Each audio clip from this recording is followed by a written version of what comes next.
안녕하세요. 김상순TV입니다. 일반인들이 중국에서 평생 물질적으로, 정신적으로 아주 안정적인 생활을 하면서 출세를 하려면 공산당 당원이 되어야 합니다. 공산혁명 집안이 아닌 일반인들이 공산당 당원이 되는 것은 쉽지 않습니다. 그래서 좀 돌아가는 방법을 취해야 하는데요. 공식적인 방법은 세 가지가 그나마 가능성이 있습니다. 첫째는 국가 공무원 시험에 합격하여 공무원 자격으로 공산당 가입을 신청하는 것입니다.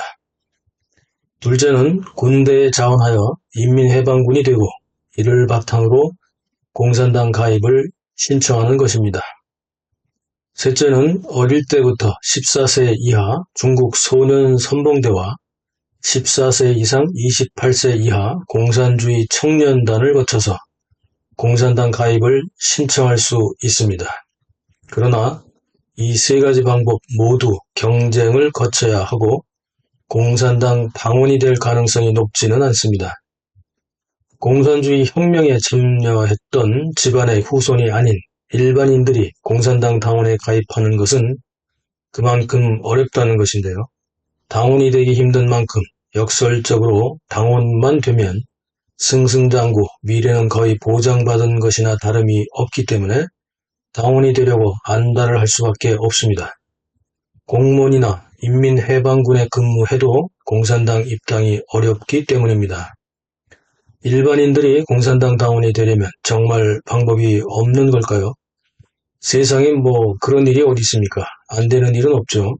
특히 부패가 만연한 공산당 체제에서 방법은 있습니다.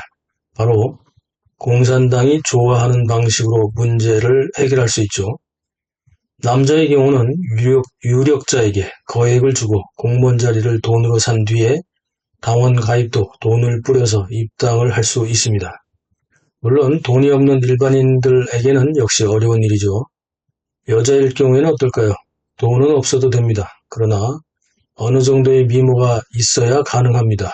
미모가 출중할 경우에는 당연히 원하는 바를 더욱 쉽게 얻을 수 있습니다. 부패한 공산당 고위층 당직자들에게 뇌물은 언제나 환영받고 출중한 미모는 모든 걸 쉽게 해결해 줍니다. 중앙에서부터 지방의 하급 당직자들까지도 공산당 간부들은 수많은 스캔들을 숨기고 있습니다. 그러나 이런 추문들은 경쟁자나 혹은 시기와 질투를 하는 자들의 의도된 고발과 노출을 통해 세상에 드러나게 됩니다. 물론 노출되는 순간 끝이죠.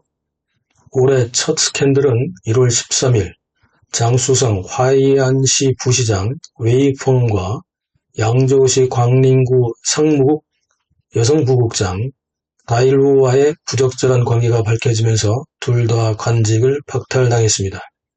그런데 이게 끝이 아닙니다. 부패한 중공체제에서 여성이 고속 승진을 했을 경우 거의 10중 8구는 수많은 남성 고위층 관료들과 연관이 되기 때문인데요. 스캔들 주인공인 다이루 여성 부국장은 1993년생으로 올해 29살에 불과하지만 양조시 광寧구 상무국 부국장직에 올랐습니다. 2012년 19세에 양조시 바오잉현 검찰원 사무직 시험에 합격하였으나 4년 후 양조시로 승진했고 2년 뒤에 양조시 규율위에서 중간 간부로 근무했으며 28세의 나이로 양조시 광寧구 상무국 부국장에 올랐습니다. 사람들은 19세에 어떻게 공무원이 되었고 28세의 어린 나이에 어떻게 부국장까지 고속으로 승진했을까 의문을 제기하고 있습니다. 정상적인 방식으로는 불가능하다는 거죠. 지금까지 인터넷에 거론되는 스캔들은 화이안시 웨이펑 부시장, 양조시 짱리타오 부시장, 양조시 한모 부서기 등이 있고 이보다 더 많고 24명 관련설도 있습니다. 사람들은 공산주의를 이제 제대로 이해했다며 공산공처, 즉 공산주의는 공동으로 생산하고 공동으로 나누지만 여성도 공동으로 소유한다는 뜻이라고 비아냥대고 있습니다. 다이루 부국장의 스캔들은 어떻게 밝혀졌을까요? 다이루 부국장은 2021년 5월 19일 결혼을 했는데 다이루의 행동을 이상하게 여긴 남편이 집에 몰래카메라를 설치했고 다이루 부국장과 상대인 화해안시 웨이펑 부시장의 불륜 장면이 찍혔습니다. 집에서 불륜을 일으킨 것에 화가 난 다이루의 남편은 즉시 장수성 기율위에 고발했던 것입니다. 중국은 공산당이 집권을 하면서 인민들의 생활을 옥죄고 억압해왔지만 중국 사회는 공산당의 공포스러운 통제에 대한 탈출구로 성문화가 오히려 난잡할 정도로 개방되었습니다.